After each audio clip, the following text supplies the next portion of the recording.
Καλησπέρα, καλησπέρα Χρήστο. Καλησπέρα Σοφία, καλησπέρα στους τηλεθεατές, καλησπέρα στα παιδιά στο Control. Εγώ περιμένω να ακούσω τη δική σου ανάλυση, το δικό σου σχόλιο τώρα. Τι έχεις καταγράψει αυτή τη εβδομάδα? Και τι δεν έχει συμβεί αυτή τη εβδομάδα, αλλά θέλω να σου θυμίσω όμως πριν ξεκινήσουμε, πριν από πολύ καιρό, όταν σου έλεγα για τις αλλαγές των χαρτών στην περιοχή εκεί που έχουν και την Τουρκία μέσα. Σωστά. Βλέπει σιγά σιγά προς τα που πάει η κατάσταση. Βέβαια δεν είναι άμεση, για να μην τρομοκρατούμε τον κόσμο, ούτε να τον κρατάμε στην οθόνη όπως κάνουν οι περισσότεροι. Σε καμία περίπτωση. Ούτε στην οθόνη θέλουμε, ούτε πανικό θέλουμε, τίποτα. Απλά μέσα από την ανάλυση μας να καταλαβαίνει, να κατανοεί ο καθένας τι είναι αυτό που θα μας οδηγήσει και σε ποιο σημείο. Έχοντας πει αυτά στην αρχή, θέλω να επιμείνω, γιατί πάντα επιμένω σε αυτό το κομμάτι του Ντόναλντ Τραμπ, του Πρόεδρου, γιατί βλέπω ότι παντού όποιον αναλυτή και να ακούσω, όποιο κανάλι και να ακούσω, εκτός από το δικό μας εδώ, το ART, υπάρχει μια επίθεση στο πρόσωπό του για συνέπεια. Ναι. Δηλαδή, προεκλογικά ακούγεται πάρα πολύ ότι είναι κατά των πολέμων, ενώ τώρα έχουμε πολέμους. Προεκλογικά όμως είχα αναφέρει πολλές φορές ότι του έχουν στρώσει το δρόμο με νάρκες, για να μην μπορεί να σταματήσει τους πολέμους. Τα συστημικά μέσα θα επιλέξουν πάντα τον εύκολο δρόμο για να αποδώσουν μια χαοτική εικόνα, επειδή έχει όντως ένα απρόβλεπτο χαρακτήρα. Αυτό είναι αλήθεια, δεν αλλάζει, ούτε πρόκειται να αλλάξει. Αυτό λοιπόν είναι μια βολική αφήγηση που κρύβει το πραγματικό δομικό ρήγμα στο εσωτερικό της Ουάσιγκτον. Δηλαδή, το βαθύ κράτος που λέμε, δηλαδή Πεντάγωνο, CIA, State Department, NSA, που είναι η ασφάλεια, λειτουργεί μέσω μιας αυστηρής γραφειοκρατικής διαδικασίας, όπου έχουν δόγμα την αμερικανική ηγεμονία, σαφώς, και την ανάσχεση χωρών, ας πούμε, όπως είναι η Κίνα και το Ιράν. Η Κίνα είναι η πρώτη, αλλά τώρα έχει σειρά το Ιράν. Και αυτό γίνεται με κάθε στρατιωτικό κόστος. Αν παρατηρήσουμε, που δεν είναι εύκολο να το παρατηρήσεις μέσα στον οριμαγδό αυτό των ειδήσεων, αλλά η λεπτομέρεια είναι αυτή που κάνει τη διαφορά. Είναι εκεί που κρύβεται ο δαίμονας, που λένε. Αν παρατηρήσουμε τη χρονοκαθυστέρηση μεταξύ των στρατιωτικών μετακινήσεων του στόλου, της CENTCOM, δηλαδή Central Command των ΗΠΑ, της κεντρικής διοίκησης, και των δηλώσεων του Τραμπ, θα δούμε μια ανακολουθία. Ο μηχανισμός αυτός συχνά δημιουργείται τελεσμένα στο πεδίο της μάχης, αναγκάζοντας τον πρόεδρο είτε να τα ακολουθήσει, εφόσον είναι τελεσμένα, είτε να φανεί αδύναμος αν κάνει ότι δεν τα γνωρίζει.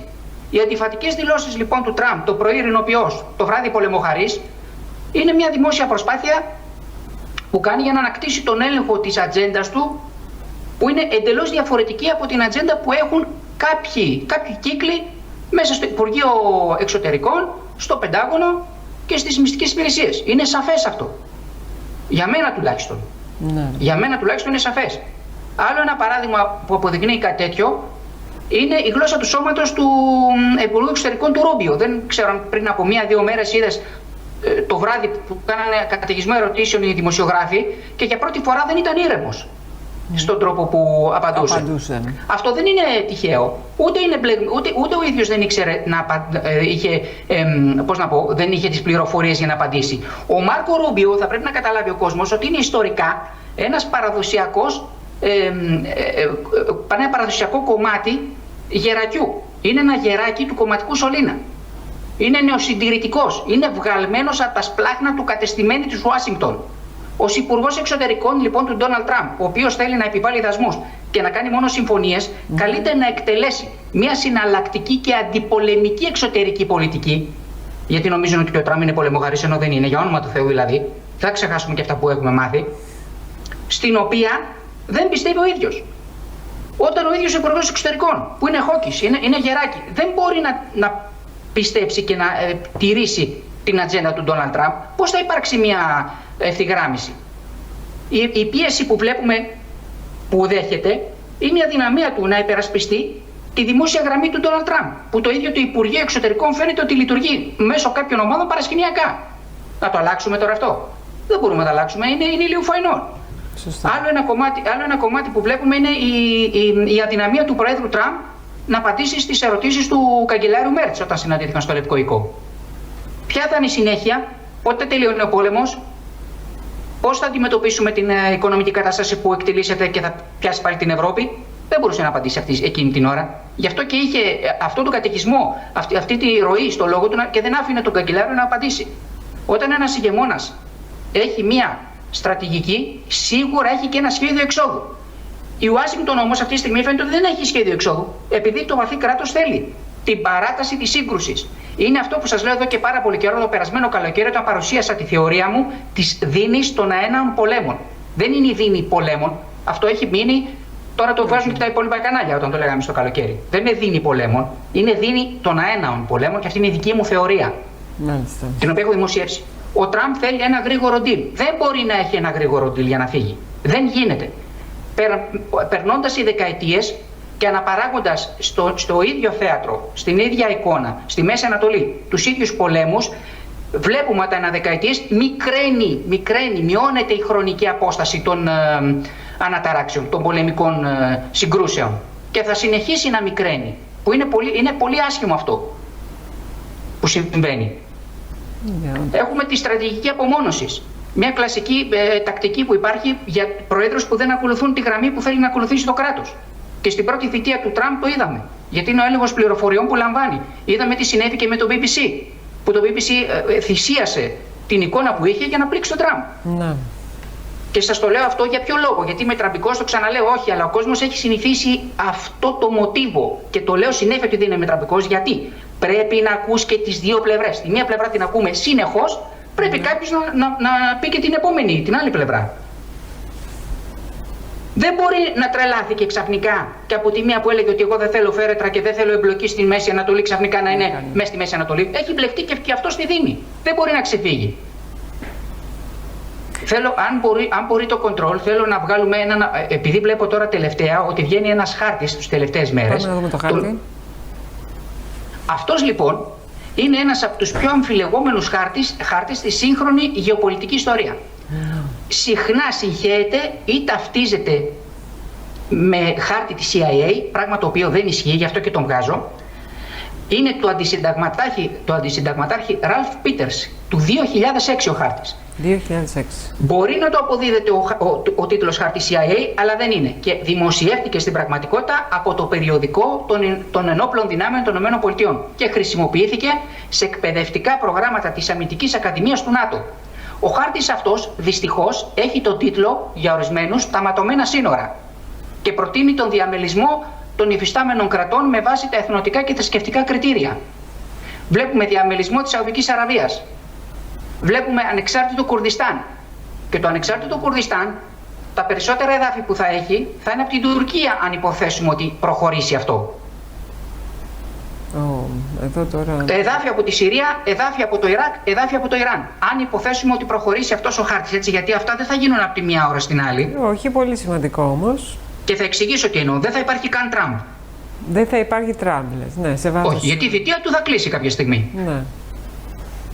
Αυτό λοιπόν για να συμβεί, εφόσον αυτός ο χάρτης είναι του 2006, καταλαβαίνετε από πότε έχουν ξεκινήσει. Μπράβο. Δεν σημαίνει όμως, ξαναλέω, ότι είναι ο χάρτης που θα ισχύσει. Είναι χάρτης τον οποίο χρησιμοποιούν σαν working paper, σαν ένα στρατηγικό μοντέλο εργασίας στις ΗΠΑ. Και για να καταλάβει ο κόσμος τι εννοώ, για να μην τρομοκρατούμε, γιατί δεν είναι αυτός ο σκοπός μου. Ο σκοπός μου είναι να κατανοήσει κάποια πράγματα στις διεθνείς σχέσεις το φιλοθεάμον κοινό, είναι το εξής. Η CIA την έκθεσή της για το 2020, ναι. Ξέρετε πότε τη δημοσίευσε? Το 2004. Το 2004. Την έκθεσή της για το 2020 την έβγαλε το 2004, για να καταλάβει ο κόσμος περί τίνος πρόκειται. Σαν να είναι όλα δρομολογημένα τώρα, μου πεις. Κάπως έτσι. Τι βλέπουμε λοιπόν πάνω σε αυτό? Ότι πέτυχε αυτά που ήθελε να πετύχει. Δηλαδή, ας πούμε, υπήρχε η παγκόσμια πανδημία μέσα. Δεν την ονομάζει COVID. Η έκθεση όμως προειδοποιούσε ρητά για τον κίνδυνο μιας παγκόσμιας πανδημίας που θα μπορούσε να σταματήσει την παγκοσμιοποίηση. Το θέμα είναι η παγκοσμιοποίηση λοιπόν. Όσοι είναι έναντι στην παγκοσμιοποίηση, γιατί πρέπει να δούμε και τη μεγάλη εικόνα. Καλή και πληροφόρηση που έχει ο κόσμος, γιατί πρέπει να έχει και για τα πετρέλαια και για τη ροή της ενέργειας και για τους νεκρούς και για τις χώρες που εμπλέκονται φυσικά.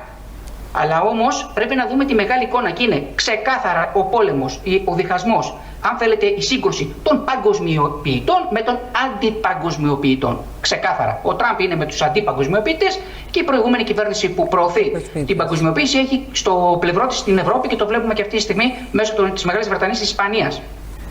Ωραία. Άλλο. Διάβρο, τι βρήκε η έκθεση της CIA που είπα. Την άνοδο της Κίνας και της Ινδίας. Προέβλεψε με πολύ μεγάλη ακρίβεια από τότε ότι μέχρι το 2020 η Κίνα και η Ινδία θα μεταμόρφωναν το γεωπολιτικό πεδίο. Όπως και έγινε. Η Κίνα είναι ο νούμερο ένα εχθρός, αντίπαλος των ΗΠΑ. Και μάλιστα συγκρίνει την άνοδό τους, για να καταλάβετε προς τα που πάμε, με εκείνη της ενοποιημένης Γερμανίας του 19ου αιώνα. Νέο χαλιφάτο. Αυτό δεν έχει βγει ακόμα. Στην έκθεση αυτή, η οποία είναι αποχαρακτηρισμένη, μπορεί να τη βρει ο καθένας δηλαδή, υπάρχει ένα ολόκληρο υποθετικό σενάριο, το οποίο γράφεται ως το νέο χαλιφάτο. Περιέγραφε λοιπόν την εμφάνιση ενός παγκόσμιου Ισλαμικού κινήματος που θα αμφισβητούσε τα δυτικά σύνορα στη Μέση Ανατολή. Πολλοί θεωρούν ότι αυτό φωτογράφησε την άνοδο του ISIS πολλά χρόνια πριν συμβεί. Χαλιφάτο ακόμα δεν έχουμε δει. Άρα είμαστε στη διαδικασία. Γι' αυτό και λέω ότι πάμε για αλλαγή χαρτών. Και στο έλεγα, θυμάσαι από πολλά χρόνια. Αλλά τότε δεν ενδιαφέρε κανέναν, γιατί δεν είχε γίνει κάποια έκρηξη. Τώρα που γίνεται, τώρα το θυμούνται. Ναι. Τέταρτον, διάβρωση της αμερικανικής ηγεμονίας. Είναι ξεκάθαρο αυτό που σας έλεγα στην αρχή. Οι Ηνωμένες Πολιτείες θα παρέμειναν, έγραφε τότε, έως τώρα, η ισχυρότερη δύναμη, αλλά θα έχαναν την ικανότητά τους να επιβάλλουν μόνο μέρος στη θέλησή τους, οδηγώντας σε ένα πολυπολικό και ασταθή κόσμο. Αυτό τώρα, για να πάω πιο πίσω, πώς φαίνεται στο τι συμβαίνει σήμερα.